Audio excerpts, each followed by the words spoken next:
Slate, and I'm the city manager of Lake Wales. We're going to need some things from you all to make sure that this is a success.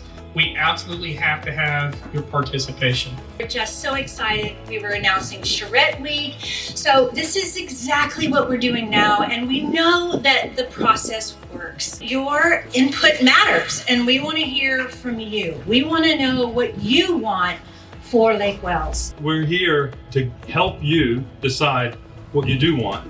We want a plan with stuff in it that you can really love.